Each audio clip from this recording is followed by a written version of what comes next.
What's up? So I bought the Xbox Elite 2 controller, replacing my handy, just average, everyday Xbox controller in 2024. Had this thing for about maybe 2 years, maybe more than that. Whenever the box rectangular, it looks like this, but with an Xbox logo on it, basically. Whenever that came out is when I bought this. I never got that Xbox. I've only used this for PC gaming only, really. But that's when I bought this. Only reason well, there's a couple of reasons why I bought this, but mainly the LB no longer works when you press it on the side. See, when I press it here, there's a click. But after playing Sekiro, to flex, this bit stopped working. You can still press it up here; it'll make the click. But when you press it down here, it works half the time, and that's not good. Another reason I kind of got tired of doing the reverse claw grip. So if you don't know what that is, this is normal grip. This is claw grip, and then reverse claw is when you take your index finger over your thumb and play like this. So, and you know what, I got used to this. I can do it pretty good on the PS4, PS5, and all that stuff. But I was just like, you know what, let me just go for the paddle. Everything else works perfectly fine. It's really, honestly, a perfectly nice controller. Just this button right here at the corner doesn't work that well. But I was like, you know what, let me see what all the hype is about, if there is any, and buy the Elite 2. So when you buy it, you take it out the box and everything, you get all these forms, whatnot. It's not important. What's pretty cool about this is that this is a charging case.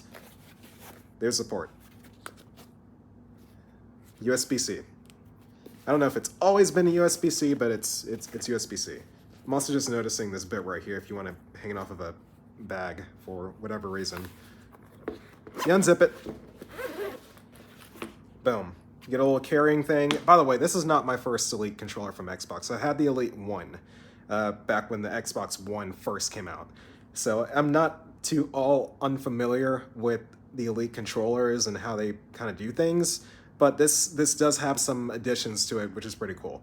Like I just said, the charging port on the front, because when you take the controller out, that's the charging pad. It's pretty cool. I almost instantaneously ripped this up. Are you supposed to rip it up? Maybe you're supposed to rip it up. I'm gonna keep it there anyway. But you know what? That makes sense. It wouldn't charge if that's still there. I thought I was gonna break something when I first saw this, but I mean, there's obviously pull tabs, so you're meant to pull it up. But I'm never ever gonna charge this controller with the thing right here. It's pretty unnecessary in my opinion. But it comes with a controller. That's I bet it factors into the cost too. You get all these things right here. These are just different thumbsticks at different lengths. So here's the medium size and here's the large size if you want to switch out the thumbsticks. You also get a rounded one as well. But only a rounded one in one size, just the smallest size. So your D-pad, you can have a circular D-pad if you're that level of gamer. I instantaneously switched it to the normal one because that's just what I'm used to. I have no need for a circular D-pad. And then, yeah, this is where your paddles are. This bit right here is interesting. I had no idea what this did until I read the manual. So when you're switching out your thumbsticks and whatnot, you may see what looks like a bit for a, what's the name of it? The screwdriver type. I can't think off the top of my head. I just got out of a meeting, y'all. Anyway, you can take this, put it in here, and you can adjust how much tension your thumbstick has. And there's 3 settings. So right now, if you turn it all the way to the left, it's loosest setting, so you get the most free motion or whatever. But once you start turning it to the right, then it becomes more stiff, harder to move. So depending on, again, what level of gamer you are, you can adjust that. You have that ability.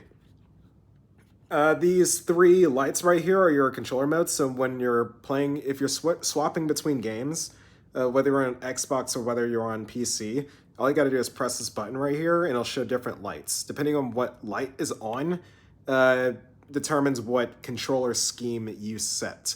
So this thing has paddles. So there's a lot of different mapping things you can do. And when you download the Xbox app, whether it be on your Xbox or on the PC, you have a lot of a lot of control over every little aspect of your controller, even aside from just mapping the buttons and whatnot.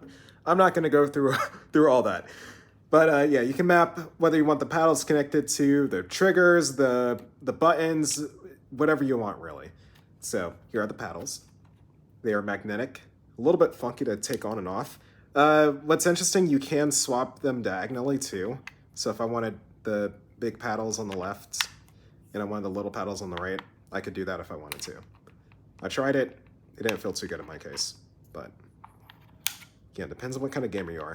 These are interesting. This is another thing that's different from the Series 1.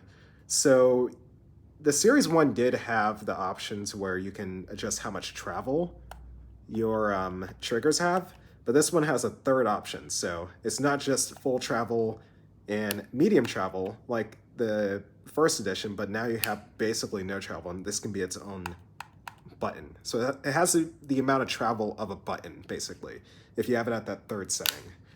I just use a normal one because that's just what I do. USB-C, sync, and yeah, these triggers still have the vibration motors in them that kind of give you the feedback feel. If you're in a racing game, that's pretty cool. I remember with the Series 1, I played Forza all the time. That was a really cool feeling, so that's still here. There may be some features that I'm missing out. One other thing I wanted to show, though, this thing is significantly heavier than the just normal everyday controller. So it's a little bit dirty because I use this for my espresso stuff. Just deal with it. Unit, let's see, just pounds. Or maybe grams. We'll do grams. We'll start with the normal one. 240. I'm expecting near double. Huh? Oh, okay. Not quite double. Anyway, yeah. So difference at about 100 grams. And you feel it. Another thing you'll feel, and it could be because this is an older controller, but honestly, I don't think the thumbsticks for this original basic Xbox controller really changed that much.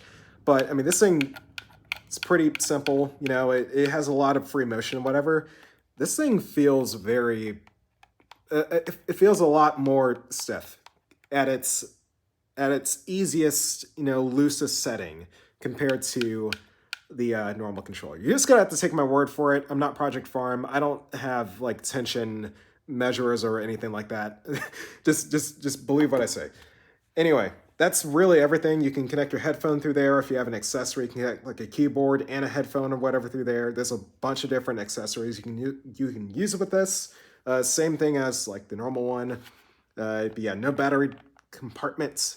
It's built in with a rechargeable, and you can recharge it through the thing itself. I'll probably never do that because I'm pretty much PC gamer or PS5 gamer, so I don't really have to... I could probably hook this thing up wirelessly to my computer. I'm just maybe not going to. It does come with the wire, though. So it comes with the wire. It's braided and everything. It's connected to my computer, so I don't have it here. I don't feel like going behind my desk to grab that. Anyway, that's really everything I got to say about the Xbox Elite 2. I hope you all enjoyed something a little bit different. And yeah, more soon.